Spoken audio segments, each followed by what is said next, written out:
Hello, beautifuls. Today I wanted to talk about a subject that is really familiar to all of us and one that we've heard a lot about from other artists and other creatives.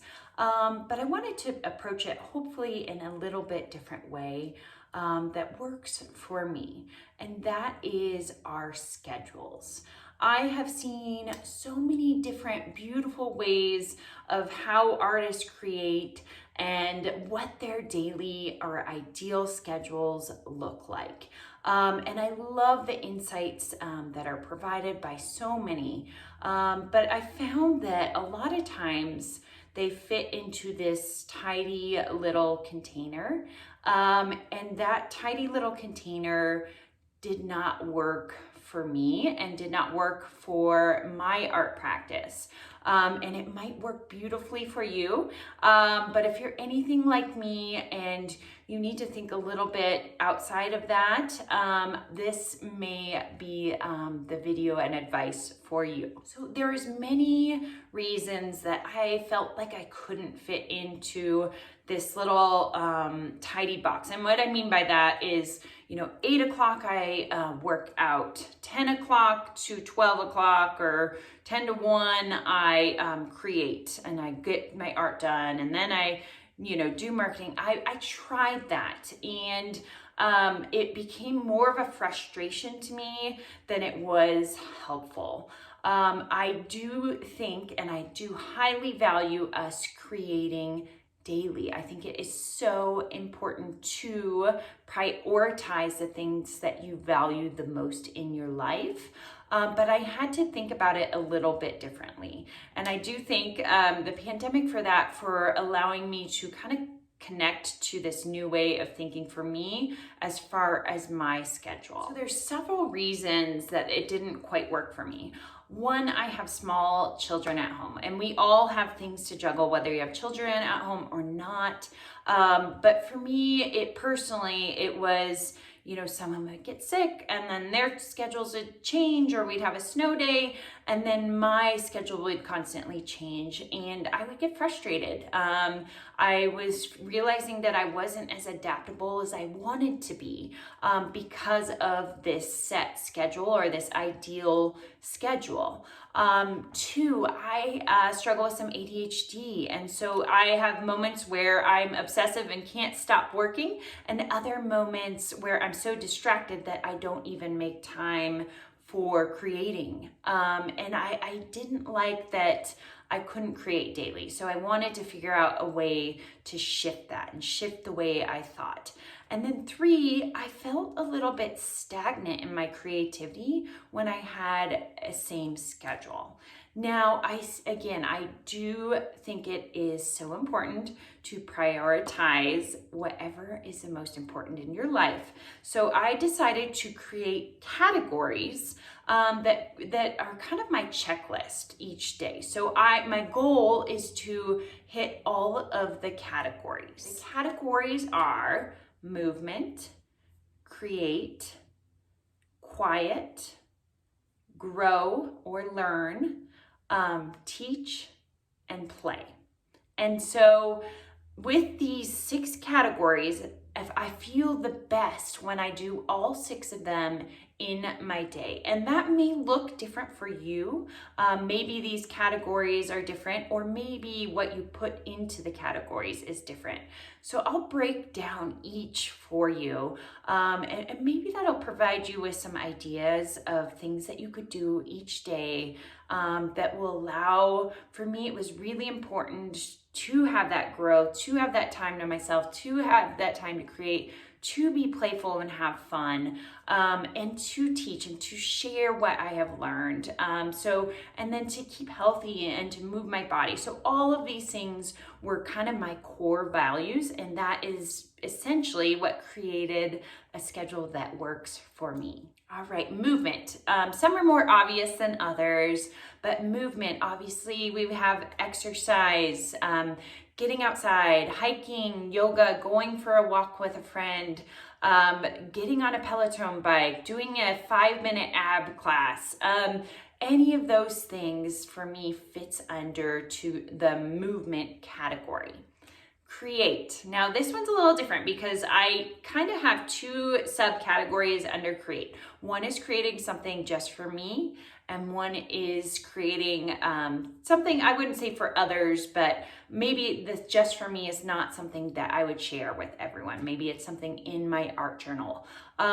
If you don't have time for that, you don't have to, but I do find that just 5 minutes of art journaling just for me that's not posted is so liberating in a certain way. Quiet. The world is very, very noisy. We all know that. There's, social media, podcasts, music going, TV in the background.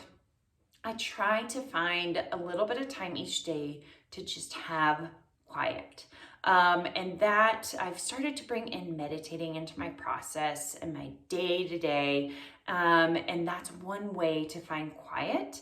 Another way is to kind of, combine it with movement. For me, sometimes going on a walk just by myself or a hike by myself with my dogs allows me that quiet or that space that I can come up with ideas. I can come up with what my values are and what I want to do to move forward.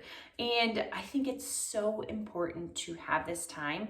And it's so easy to fill up our quiet time with books and podcasts and noise and music and, other people's voices, that sometimes we just need to be with ourselves and have quiet and space. Another thing that was really important to me was growth or learning. Under this category, taking a class. It can be an art class or learning a new art technique from an art teacher that you know, a friend that you know, or maybe from old masters. It can mean taking a pottery class. It can be taking a swim lesson it doesn't have to be in your art practice. But for me, I want to continue to learn and grow throughout my life. And if I don't prioritize that, I will not learn and grow in my life. Teaching, that is so important to me. I love sharing information with others. It is something that I love to do. If I have a recipe I'm not gonna hold it dear. I want other people to enjoy it. And that goes for my art, my techniques, learning about different cultures. I want to share with others. And so teaching is very important to me. That might not be part of your daily category or daily routine, but it is something that I value highly. Play. I think this is so underrated. We get so busy with our tasks and our creating and our learning and our growing that we forget to play in life. Play with your kids, play with your grandkids, play with your dog. Go out and play with your friend, have something new to do, to laugh about, watch a silly movie, listen to something that brings you joy. And I think we all need a little bit of play.